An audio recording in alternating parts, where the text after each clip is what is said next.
recording in progress. So if you're running from the law, you should know that we're recording this. But so yeah, this is what we wanted to talk about. And we basically came up with the idea of having 3 10-week sessions, and each one has a different topic. And this particular one is on public relations. We also have one on kind of characteristics that an artist needs for people who are just starting or just to be that entrepreneurial artist. And then the third one is business tips and tricks for running an art business.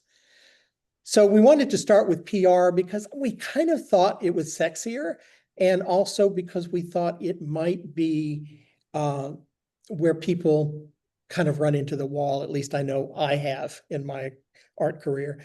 Bogdan and I have been running a full-time art business since 2015, and here in Texas. And Deborah, who is still not around, I don't know if she's still trying to log in, but and Deborah has been an artist for many, many years and was a dean of the art school at Lone Star College here in Texas. So she's got a lot of academic background. So what I wanted to do today is have a conversation, and it's kind of guided because I have slides, but that's really just to keep the conversation going. So if you've got things to share, there's few enough of us that we can just chime in. If it was a big room full of people, it might be a little more difficult. Let's see, do you guys know each other? No. Mirela, do you know everybody? No, I don't know the other ones. No. Well, Mirela, you're where? In Bucharest? I am not in Bucharest. I'm in Sinaia, close to Bucharest. Sinaia, of course. Yes, about And 2 hours from Bucharest. So Danny is in Bucharest. Laura is generally in Bucharest, but today in Spain. And Alexandru, you're in San Francisco. Yes, Yeah. yes, San Francisco. Alexandru, why don't you kind of tell people what you guys are doing in San Francisco before we really dive in too much? Sure. I started a Romanian arts collective in San Francisco. We're comprised of 8 artists, main artists, with sorry, I'm a little bit distracted. I'm driving. Oh my, sorry. With a few affiliated artists. They're based in Romania as well as throughout the world, but 2 main artists, affiliated artists. And yeah, we've been around for how many years? For 4 years now. Nice. And having exhibits and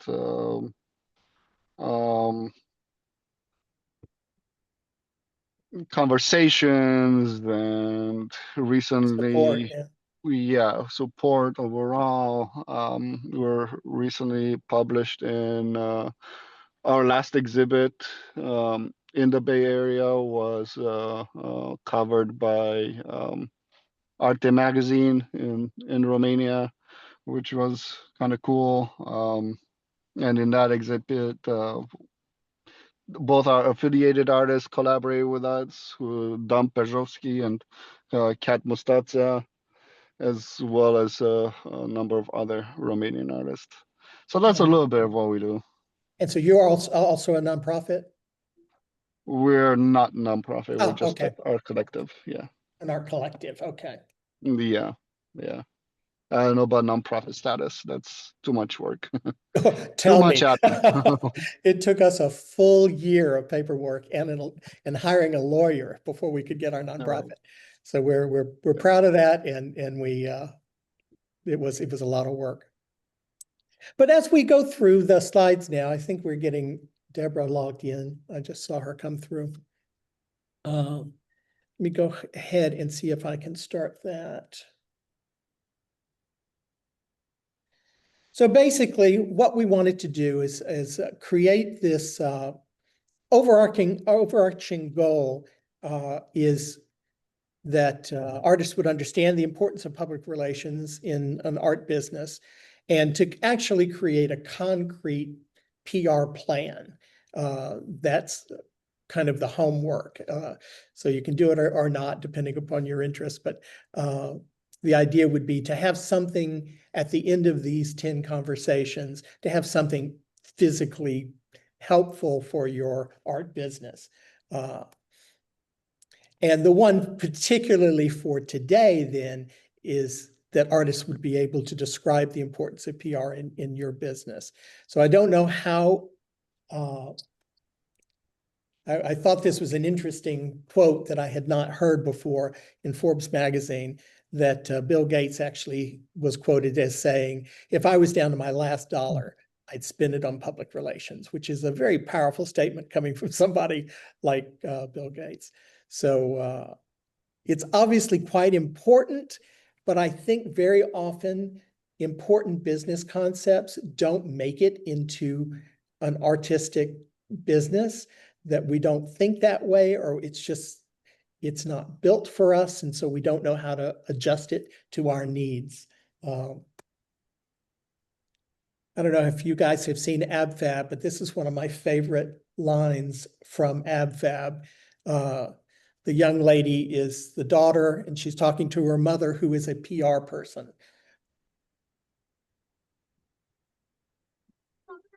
See what it is you actually do. PR! Yes, but the PR! My PR thing! People, pieces, concepts. No.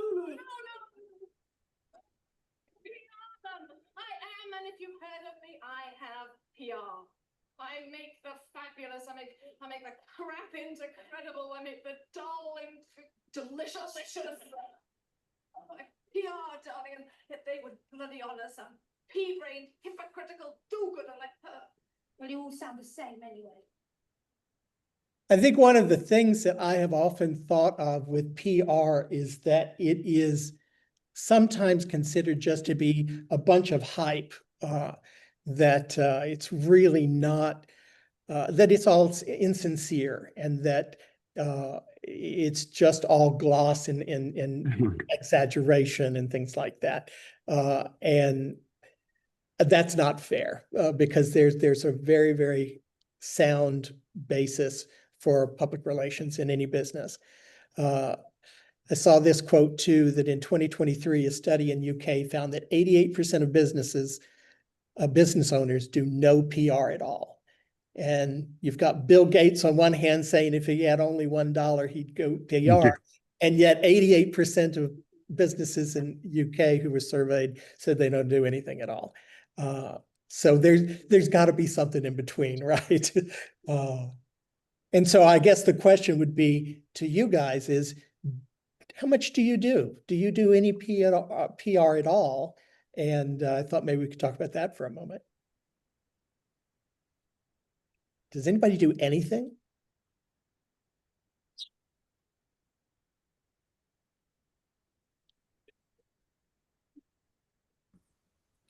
We're shy. Well, we do. We try our best as a collective, but that's the last of our priorities. That's the last of your priorities, okay? What's the first of your priorities? There's Deborah. Hi, it's Deborah Ellington. Hi. Hi, Deborah. Well, it is, for instance, prepping exhibit. Yes. You know, that tends to be our number one focus. So it's a lot of coordination. And yeah, PR just kind of somewhere in the ether exists when somebody has time. Yes, exactly. And so I think from myself, I think we do basically PR for events. You know, when we've got something coming up, we'll send out a press release. We'll do some marketing, special marketing around that event. But I didn't feel like I had an overarching kind of plan for how I was doing PR. And that's probably true of most people. But it's expensive, isn't it? What? No, I mean, well, and we're going to get into this next week, but I think a lot of it might be definitional. I mean, you look at the clip I just showed, if the person who runs a PR firm can't really even say what PR is, then it's hard to answer the question. But PR is always, the way I was always understood it, it was PR is free and advertising is what you pay for. So if you're actually working on a whole marketing campaign, you need both, obviously. But PR is the stuff that you get for free. It's the stuff that gets picked up by the press. It gets put on podcasts, whatever that is that you don't pay for. And that could be bad. I mean, a lot of PR is bad. And PR firms can be hired to get you out of trouble when you've done something awful. So I don't think it is expensive necessarily. But anyway, that's something for us to think about as we kind of go forward.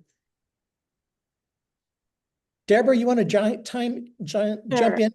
I'd like to know from everyone, what is your biggest concern when it comes to public relations? Do you have a concern? Yes, I have one. For me, it's always difficult to say in a very simple and concise way what is my work about or what is Yes. my exhibition about, and then it's very difficult to create the message for the PR. So it always gets too complicated, and that's not good for PR. Right. Messaging is everything, right? Yes. Mirela, have you ever used ChatGPT? Yes, but not so much. Very little. I have found recently that can be magical, that you can go in and say, I want to do a PR statement or a press release for the following things, and I put down some ideas, and it writes it for me. And then I can take that and put it in Romanian. I never tried that though, so that's something to try. You have to use that GPT for a while so that the machine understands you.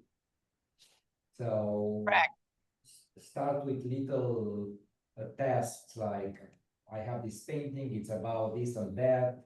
What I want to convey about it is this story that doesn't come through very well.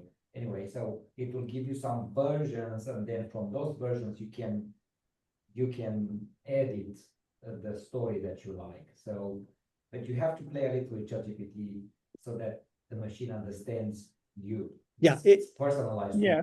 It's a little creepy Yes, I because it understand. gets to know you. Anybody else have any concerns? I know mine is the fear that I'm going to sound stupid, that I don't know what I'm doing, and that I'm going to actually hurt my image more than I'm going to help it.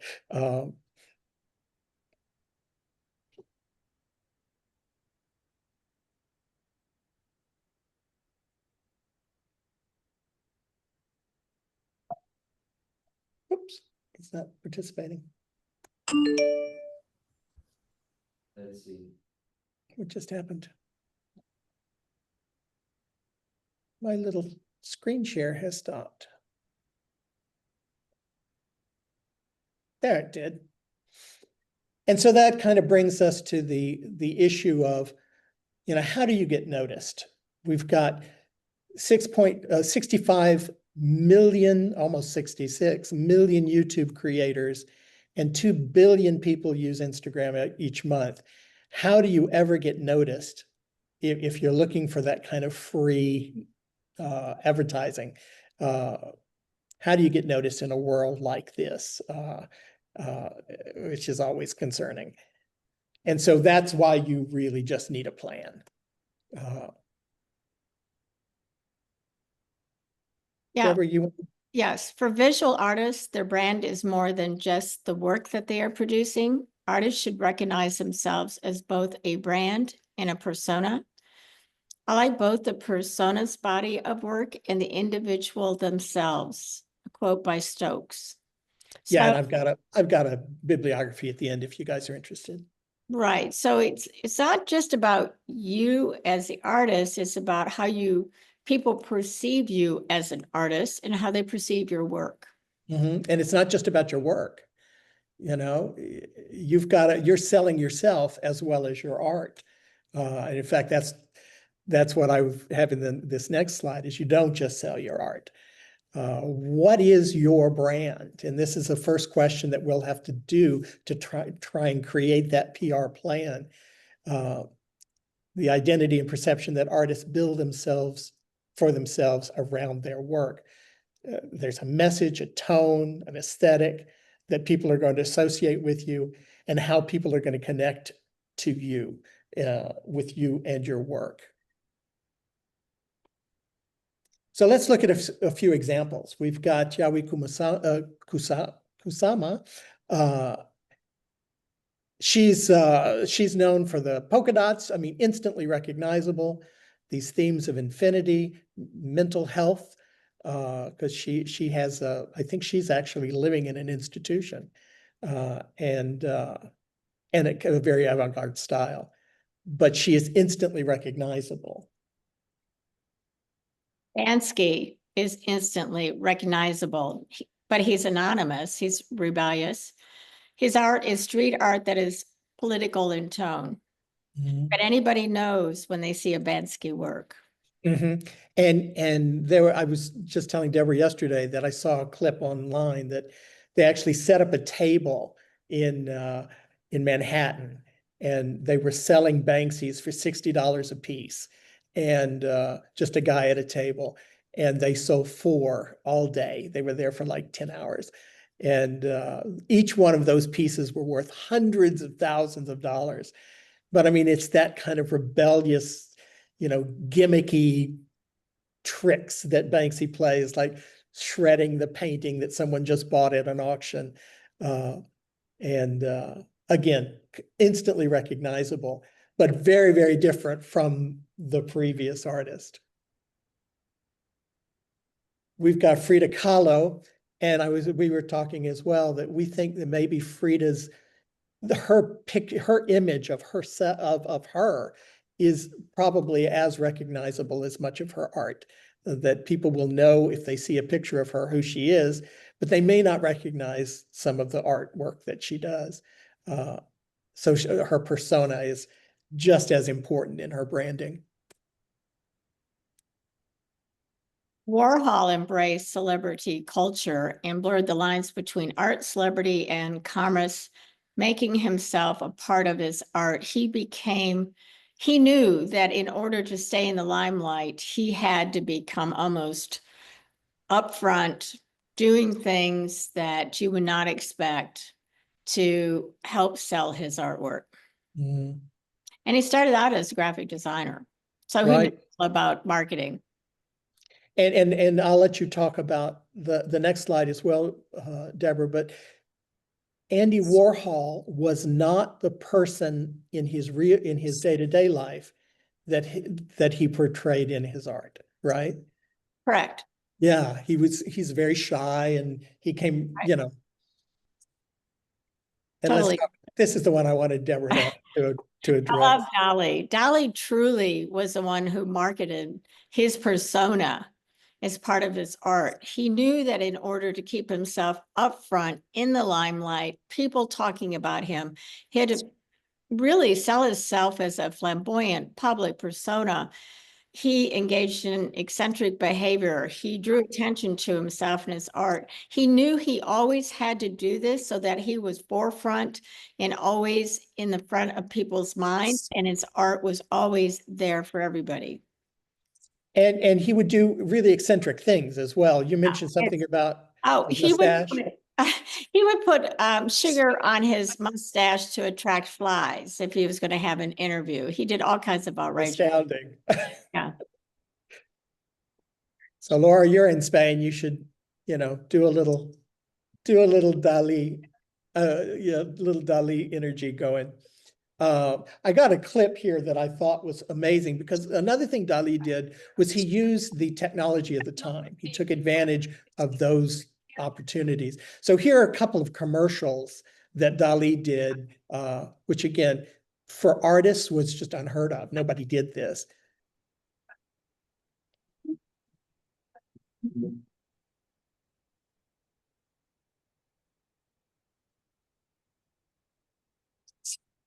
Je suis fou du chocolat l'anglais.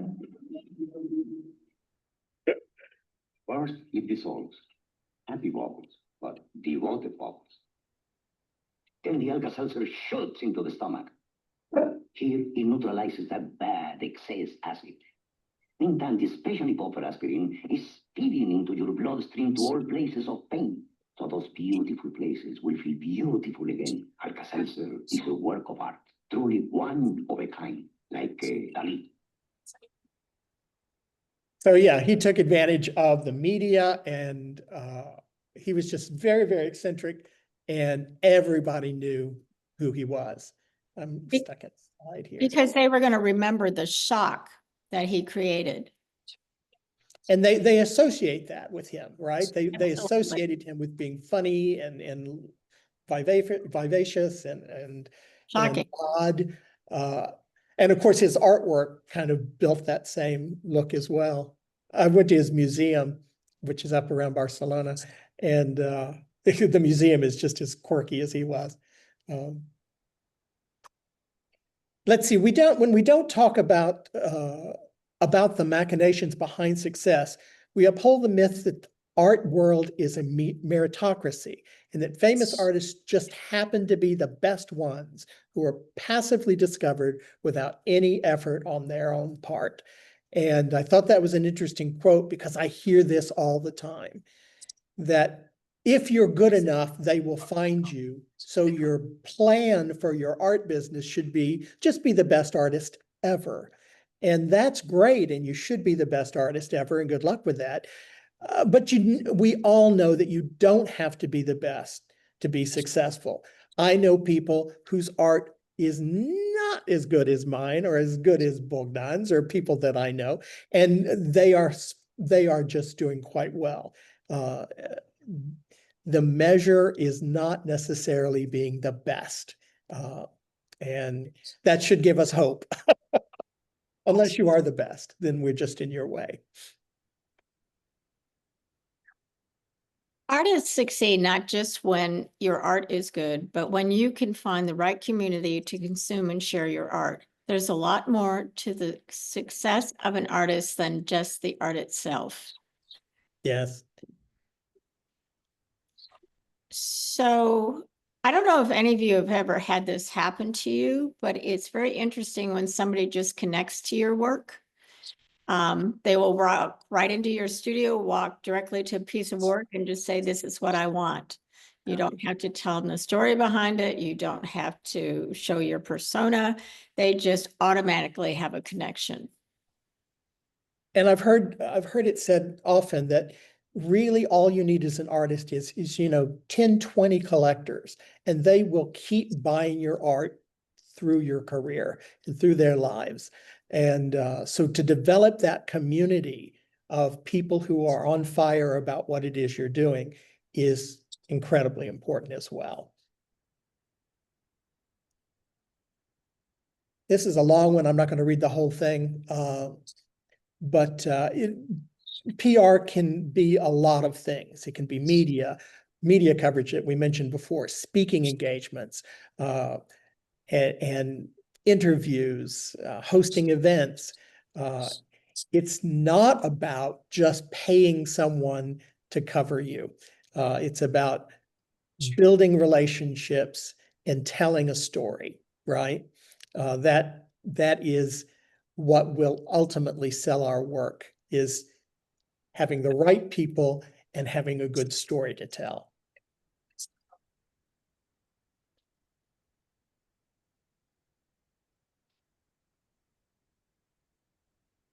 You want this one, Deborah? I can do it.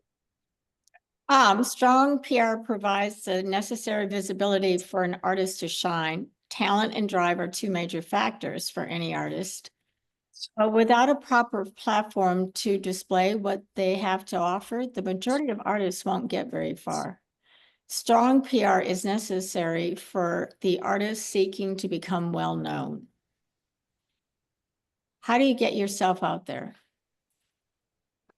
Yeah, and it's that platform. You know, what is that platform going to be? I think a lot of us were sold that it was Instagram. And I think that worked for a while. But now you pretty much have to pay to play to get anywhere on Instagram. But there'll be other things, and there are other paths that we can take. But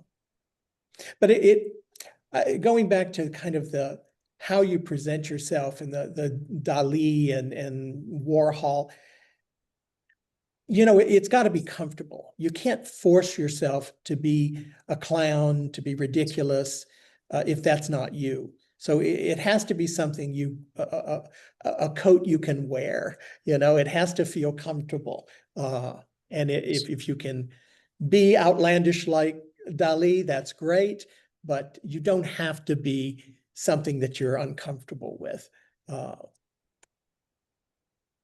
So let's look at our art careers. What kinds of paths are open to us as art entrepreneurs? There's a way you can go into museum work, curatorial work, even NGOs. You can go into merchandising, where you're selling your designs to merchandising firms, to making fabrics, to making toys, to I know an artist who's he actually was asked to do a wrap for a car. So he did one of those plastic wraps. So the car was his artwork. He does a lot of merchandising, and he also has a series of purses and glasses. You can also go the gallery route, which has been the traditional route for most artists traditionally, though I think those times are changing.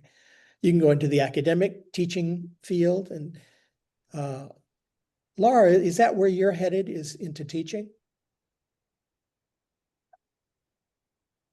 She may not have her thing on. But I know Laura has her PhD, and I know there are other people we've spoken to really are going into the kind of— Yeah, sorry. No problem. Sorry to put you on the spot. Yeah, no, sorry. I'm in a common space right now, and I got it. in 5 minutes I will go back to my room and I will be able to talk. No problem. Sorry to put you on the spot. No, don't worry. Sorry.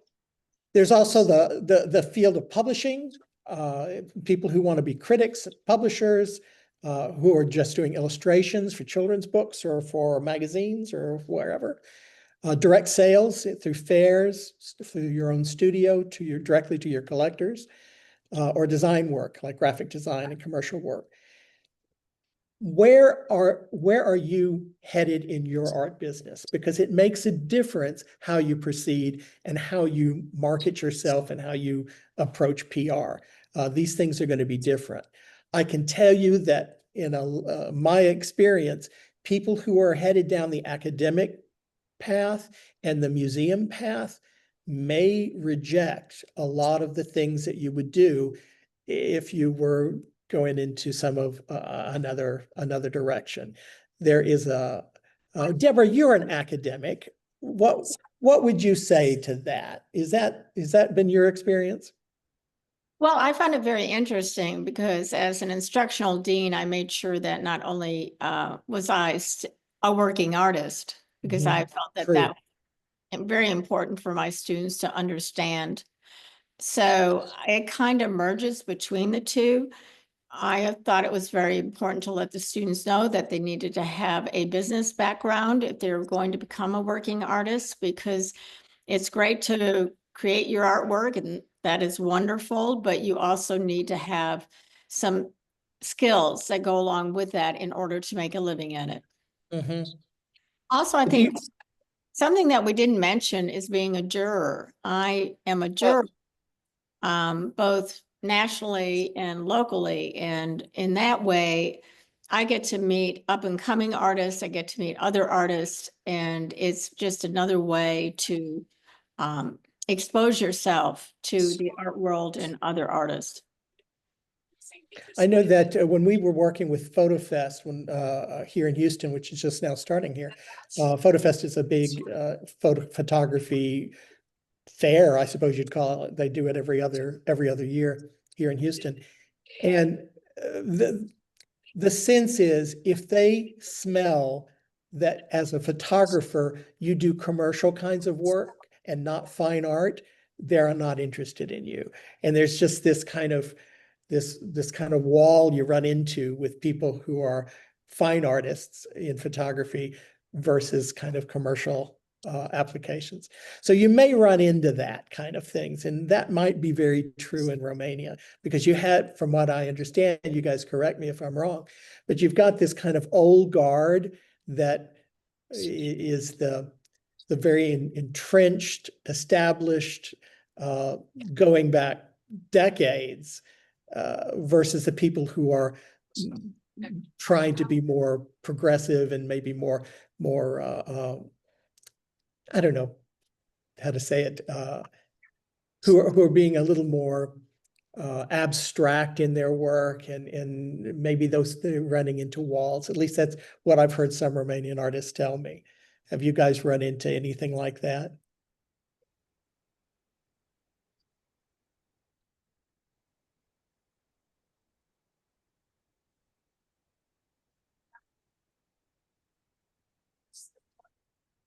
Are you talking about galleries? Just in general, sometimes people will, what I often hear from Romanian artists, particularly younger folks, is that they keep running into the kind of establishment, the art establishment. They can't find galleries, they can't find representation in galleries or studio spaces. They run into this kind of gatekeeper scenario where they find it hard to be included in finding funding and finding galleries and finding exhibition opportunities. Yeah, in my case, it's true. I run So you into have this seen that. problem. I'm running into this problem constantly. In Bucharest, every time I want to show my work, to show a new project, it's not only hard to get into galleries. I find it even hard to get into non-commercial spaces, to find even in an independent art space is difficult to find for an exhibition. Yeah. Yeah, I do. I hear that probably more than anything, is that if you're young or if you're emerging, then you don't have the same opportunities. I don't think they have the same problems in places like Cluj and Iași, from what I've heard so far. That there's an ability in those places to include more and to look for more fresh ideas. Yes, But for me, it was easier to find a place to show my work in Iași. yes. Cool. Now, Don't you think? oh, sorry. Go ahead, Alex. Don't you think that that's also everywhere? That applies everywhere. It's part of the arts ecosystem, unfortunately. Yes, I absolutely would agree. The thing that I think is strange, though, Alexander, and you might know better than I, is that the Romanian market, art world, is much smaller. So there are going to be fewer opportunities. Here, if people want to sideline me because of my work, I just go around them. I go someplace else. There's a big enough market for everyone here. And I think we should be very excited about that. I mean, we're lucky in that respect. And we have what is called, there are a lot of different juried shows in the US that are both national and regional. And that is a way to get artwork out and seen, because many times it will be shown in a gallery or somewhere where the event is being held. So that's one way in the US for artists to get their work out. Yeah, in Yeah. Romania there are also, but not very many. There are few opportunities like that. Yeah, I just want to make sure that we highlight that it's everywhere. It's not just Romania. Oh, though, absolutely. it's like, yeah. Absolutely. And another thing I've heard a lot from Romanian artists is that if you're going to do anything at all, if you're going to, you need to leave the country. You need to exhibit elsewhere. And that becomes a problem because it's hard to afford that and to have those connections. I would say differently because my experience was living abroad and exhibiting in the States, in Europe, in Asia, in China. And when I returned at home, I found out I don't have the right connections here. Oh, So wow. people didn't care how much I exhibited abroad. Oh, wow. But I guess the fact that you needed to exhibit abroad was my point, that if you're going to get anywhere as a Romanian artist, you need to step outside the Romanian market. That's true, but Is also that true? to have the right connections and in the right groups in Romania in Right. order for those things to be used. Or And how do you open those doors, I wonder?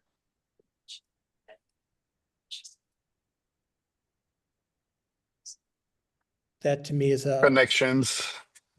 connections, yes. And how do you get those connections when people are uninterested in your in new ideas and new formats and new work? So it seems like it's a real challenge. And I wonder if there are ways that we can all work together to create some possibility for those connections and those relationships to be formed. I don't know how to do that yet, but that would be a big goal for me in Aripa Arte, to find ways to, particularly coming from outside the system, to be able to come in and say, maybe introduce people to that would not have connected otherwise, that maybe we have a voice that can be of service in some way. I think that would be exciting. Maybe if you create an online course, you could invite Romanian gallerists to meet us. Right. Well, one of the kind of impetus for the creating some sort of coursework was because we did speak to 2 or 3 Romanian gallerists, and they were saying that one of the problems they see in emerging artists, and this is again going to be true everywhere, is that they don't approach their art as a career. They're not able to talk about their art well. They're not able to go to a gallery event and speak to people. They just stand in a corner. And I've certainly seen that happen here, and when I've traveled abroad and in other places. But the idea that, if we can do some things that help artists make themselves more attractive to the gallery environment, then that's a win for everybody. It makes it easier for the gallery owners and makes it easier for the artists. And again, to saddle a gallery with trying to kind of train people in the way to approach their presentations, that's a lot to ask for them. They've got other things to do.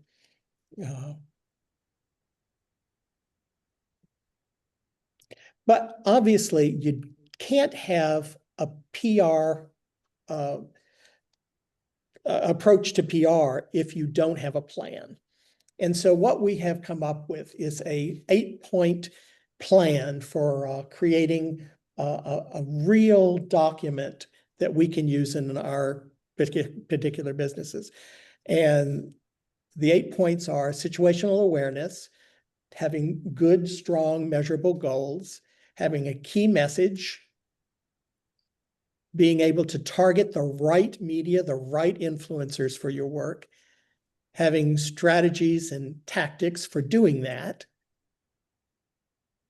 to absolutely be able to do that on a timeline that you've got it on your calendar, or you've got things planned out as far as a timeline, to have an appropriate budget if for as much as you can afford, and be able to have measurement and evaluation strategies so that you can keep tweaking and building. So the first bit that we would talk about here is the situational awareness bit. And so I would ask that if you guys could kind of create a folder, a notebook somehow on the Google Drive, but to answer these questions. Looking at your business, what kind of art do you want to be known for? Someone did this with me recently, a mentor, and said, you know, I do a lot of these little cartoon heads, and I also do abstract non-representational work. I don't really want to be known as the cartoon head guy. So she was saying, you know, stop it, take it off your website. You can still do them, but you don't have to promote that part of your art if what you want to do is establish yourself as a fine art abstract painter. So anyway, answer the question for yourselves. What kind of art do you want to be known for? You may have already done this in your business. This may be an easy thing for you to answer. It may not, depending on where you are. What is your current brand position? How is your business, your art business, perceived? Do you have current visibility? What is your current visibility? Do people know you? Have you gotten any media coverage? You know, are you connected? And trying to establish for yourself, where am I on this scale in how my brand is perceived? And who is my target audience? Am I trying to sell to collectors? Am I trying to get into galleries? And each one of those things will have a different kind of path to get to. So if you wanted to create some sort of notebook, someplace to write this down, this is your homework. So next week, we're going to talk a little bit about our answers to those questions. And so this is to be the first step in creating that 8-part business PR plan, and be as honest as you can. Sorry, go ahead, Alessandro. Sorry, so you're gonna provide the slide deck as well? Yeah, I can do. I can send it. I have everybody's emails. Yes, I have everybody here. I can send this, and I'm also recording it. I can just send it as well. This I can also just send you the whole plan, the 8-step plan, but I can send you the slides, whichever, multiple ways. Anybody have any questions? Yeah, I have a big dilemma regarding this, what you were saying about the different strategies that we need to have in order to approach these different goals of getting into a gallery and attracting potential buyers. I saw this advice in different courses and mentorship programs for artists, but I always have this dilemma, because on one hand I want to be perceived as a professional artist that takes their art very seriously on social media if my profile is found by galleries or a curator, etc.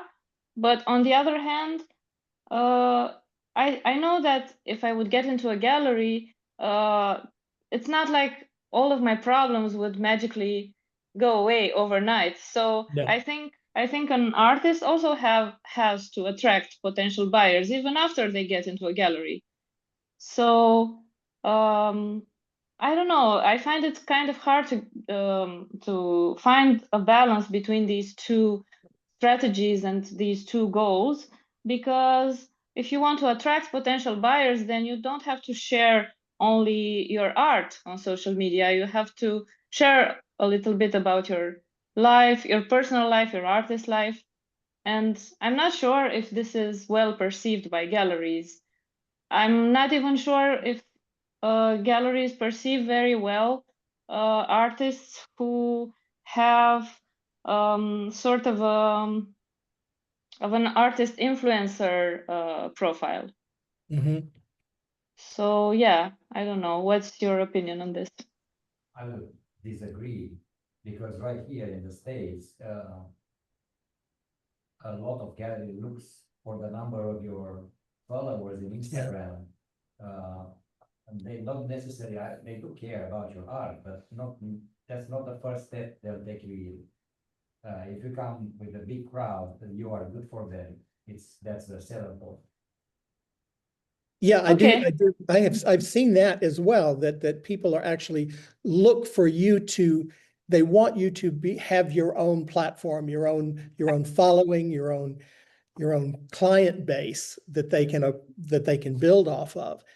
Okay, I didn't know this. I think in Europe it's quite different, because I've seen many successful artists from Europe who have like 3,000-4,000 followers, but they work with several galleries. They are quite established already. If you are somewhere 10,000 and above, you are a very good candidate for them. And I guess one of the things that I've observed, just because I'm an old fart, is that the gallery scene has changed. I think traditionally we have looked to a gallery as being like an agent, and that you go to a gallery and they manage your art career and make you successful and sell art, and they make a living as well. I don't see that as being the main arrangement anymore. I think now you look at a gallery is one way to sell your art. You're much more involved. You're much more interested in finding the right gallery, the right mix that can build your career on your terms, not just on their terms. And I think galleries are very stretched right now. They're having a hard time. We think it's difficult to sell art. Well, they're having the same problems. But I think I guess the fear that I would have with some galleries is that if I portray a certain persona, that may be a turnoff to them.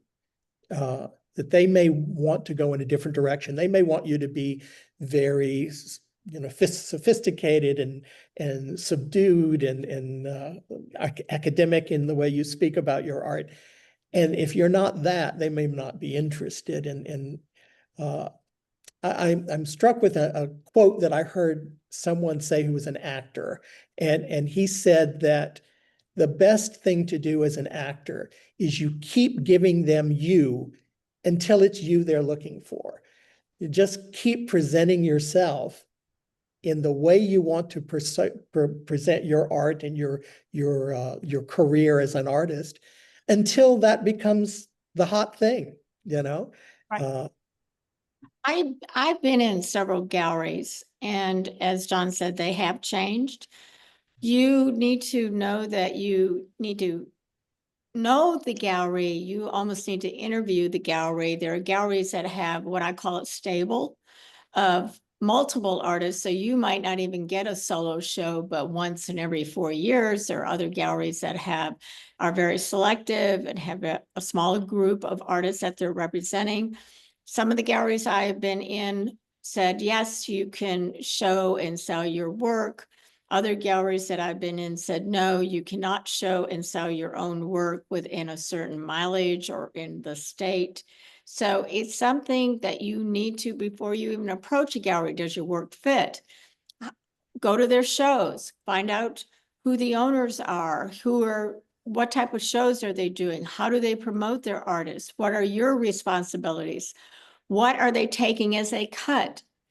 And how often would you be able to have a solo show? Or is that something that you're just, there's many galleries that have the first tier of artists that they're the ones they're showing, and it's almost like a sports venue. They have a second tier of artists. So it's very important to know the galleries.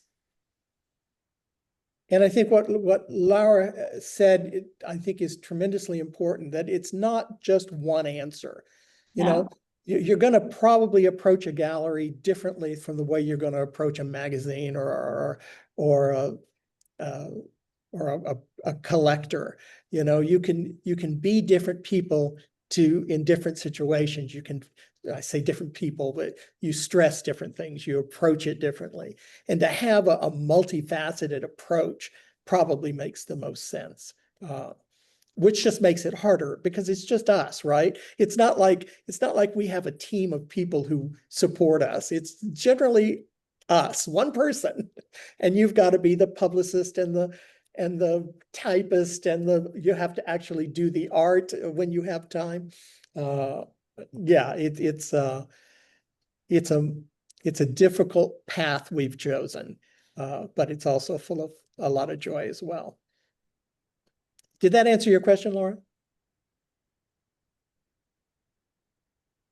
Yes, I was talking more about the social media strategy, you know, because when mentors that have good advice for artists, of course, when they are talking about finding potential buyers, they insist that you don't need to share only your art. You also need to share stuff about your values, your life, your artist life, and your personal life. But at the same time, if you do that on your Instagram, is going to become a little bit chaotic, and I don't know if the galleries would appreciate that. Could be. Okay, I see what you're saying. Yeah. Yeah. The business of art is just like running any other small business. It's a business at the end of the day. And yeah, most of the business, it's only yourself, only you can talk about your products. So putting up yourself, I know you do a lot, but it's important for everybody to have little videos talking about your projects. I don't need to share what I did last night, but you know, how I talk, I have an accent, this is who I am, I can't change it, this is how I look. Sometimes I'm weird, but this is who I am, you know what I mean? So they need to understand, they need to visualize, it's a package actually. Because if they like me, they would be curious to see more of my art. They want to know what you're doing and why you're doing it. They don't. I have noticed that on Instagram, I have my art account, which is for my business. My personal account is totally separate. And that's with my family. I do not share anything personal on my account. That is my business account, but I do tell people what is influencing me, what I'm working on, why I'm working on it, and what's happening in my art life. To me, I don't have any secret accounts. This is who I am. Yeah, but I've seen artists who will. I'm thinking of one in particular who will often show himself in stages of undress, and it's not that he's not a real hot guy, but he will present things that very often you go, oh, that's too much. I don't need to see that now in your business when I'm looking for your art. So you can kind of cross over the line, I think, if you're not careful. What Deborah suggests of keeping them separate is great, but I also think you certainly need to let people know something about you, because it's that personal connection that very often will sell your art, that they are investing in you as much as the art. So you've got to put yourself out there, but to what degree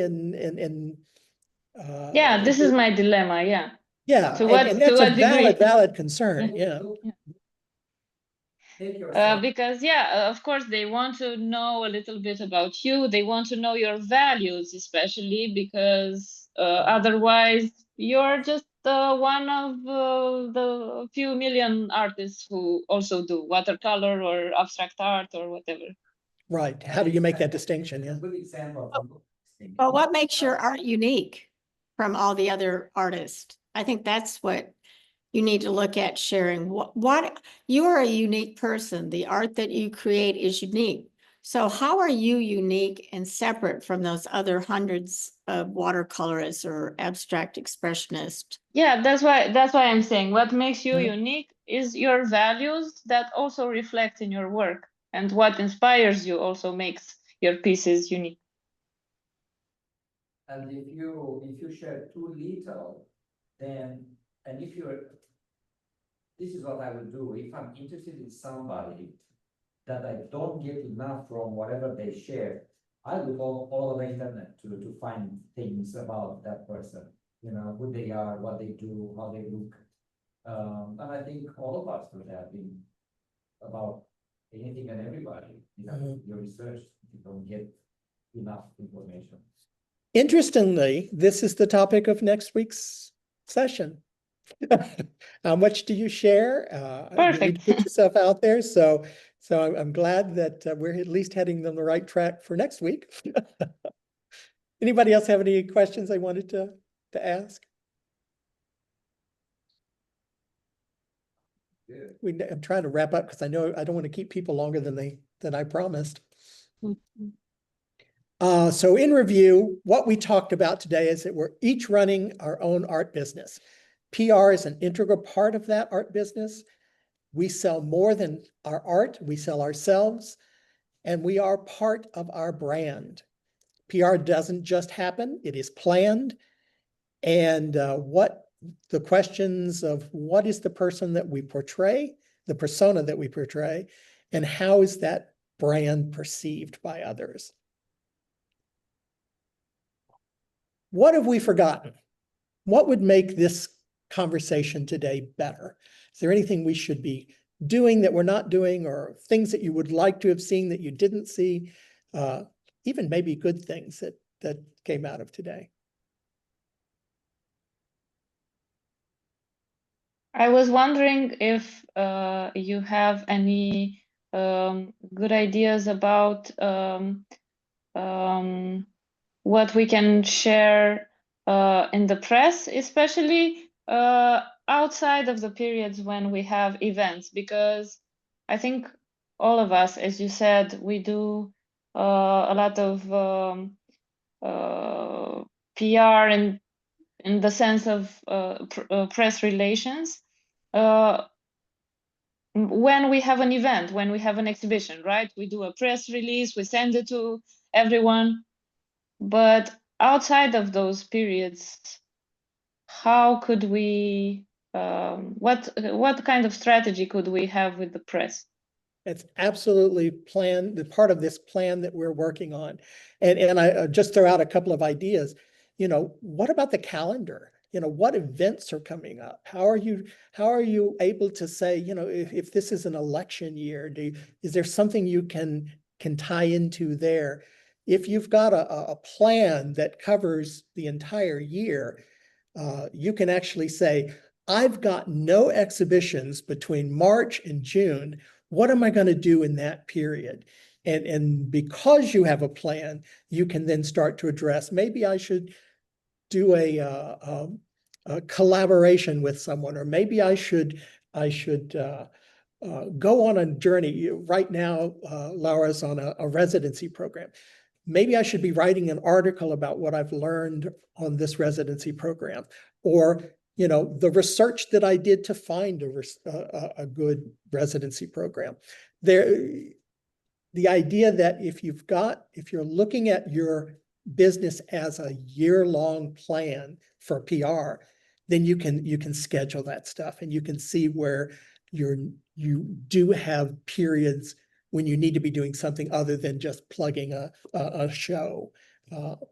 And maybe that's through newsletters, maybe it's through writing articles, maybe it's through appearing on podcasts. And maybe together we can kind of build a database, if you will, of possibilities of people we can talk to, or things we could be doing. Maybe we could even do them, some of us together.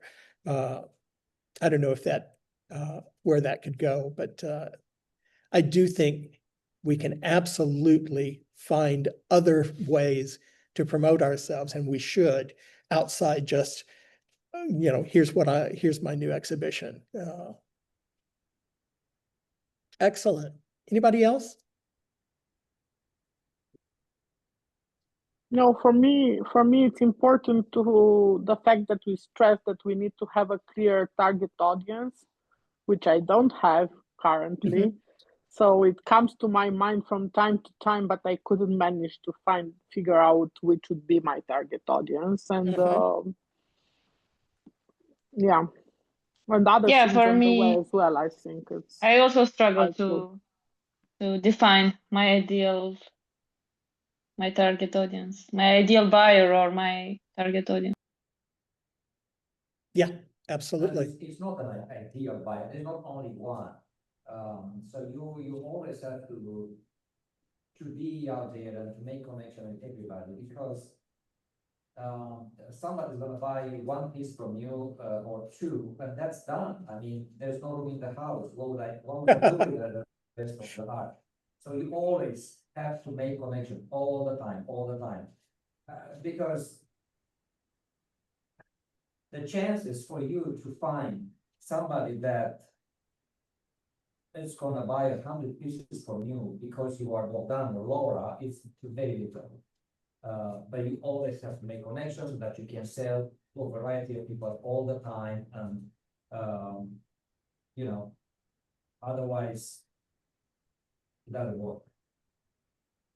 There are many ideal clients, but there's not only one. You always have to keep in mind that part of your job is to always make connection, always get in conversations with people, with various people, always look for idea of how to reach another group of people you never thought of it, because even those IT guys, let's say there's a company in Bucharest where you can show your art. These guys have never thought of art before, so you have to reach various groups all the time.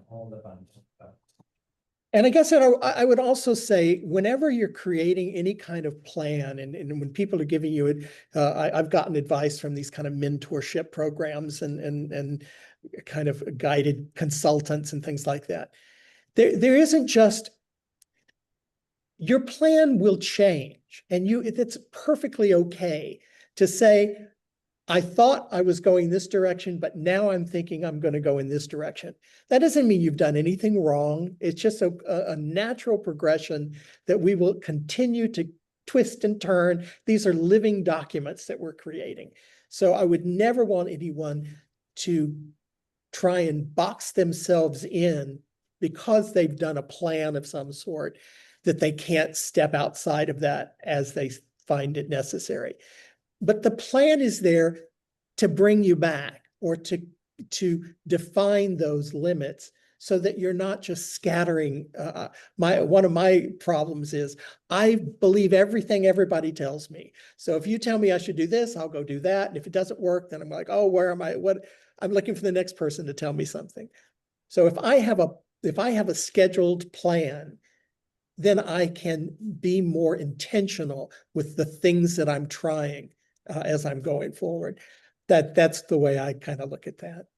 But who is my target audience is absolutely something we're going to be talking about as well. And always be ready when you reach new people that haven't been yet exposed to art, but they want to buy something from you. Most of the time, it happens to me here. If I show them the art that it's a canvas that is unstretched, or it's a piece of photograph that it's not framed, they don't even look at it. Yeah. I mean, these people, the everyday people that wants a piece of art, but they don't know how to approach it. They want something to go home with it and put it on the wall. That day, yeah. If you try them to sell them something that is unframed, loose, or it's doesn't look right, it's a beautiful piece of painting that it's in a beaten up frame, they won't buy it, because for them the whole thing has to be good. You know, they have to go home and look like new to put it on the wall, because they, at first, I think they look at the aesthetics, not of the value of the art. So you have to do, we have to have something for everybody all the time. What about the time? Is this a good time for everybody? No, For I me, mean, it's as far as okay. time of day, Mhm. is this because I kept thinking most of the artists, Romanian artists I know have jobs, and I was trying to figure out when people would get home. And I know one artist told me she couldn't be here because she's got kids and she has to be with them in the evenings. That's why we said we would record it, because she could check it out later. Any other input you guys could give us on what would make these sessions better? The time is okay for me. Even 7 p.m. would be okay for me if other artists who are parents as well prefer 7 p.m. I For heard a me, lot it's of fine. 7 or 8, it's okay, both. 7 and 8. I don't know why somebody told me that a lot of Romanians work till 7. I thought then they've got to get home. They work all the time. They work all the time. That's as do many of us. Great. So it's not like a terrible time. I'm really excited about these conversations, and we will see how it goes. We will always want to keep making tweaks, and if you guys think of things later that you wanted to share, please let me know, because obviously we're talking a lot this first time, and a part of that is nerves, because we were nervous about today. And but I would certainly would. The only reason for doing this is to get your input, your points of view, and that's what we're interested in. And it would be very, very interesting to me to be able to actually make introductions between some of you, that so that you're less isolated in your own art careers in Romania or wherever it is you're living. So that's kind of my goal as well. But the important thing is Bogdan and I are coming to Romania this month. If we can get through the airports here in the States. Things are getting kind of weird at the airports these days. But yeah, so we're going to be around. We're going to be going to Iași. Things are getting weird all around. Yeah, well, that's true too. But can't wait. Looking forward to it. There's nothing like Romania in October. Well, great. I think that's probably all we've got time for. I do thank you. I know we've kept a little late. I'm sorry that we got started a little late. I will keep it to an hour. Obviously, if you need to log out at any time, please feel free to do that. And thank you guys. Thank you. Thank you so much. Great. Have a great evening. Bye now. Have a great evening. Bye. Great seeing you. Bye. Thanks. Bye now. Yep, I gotta find the right button. Am I out yet?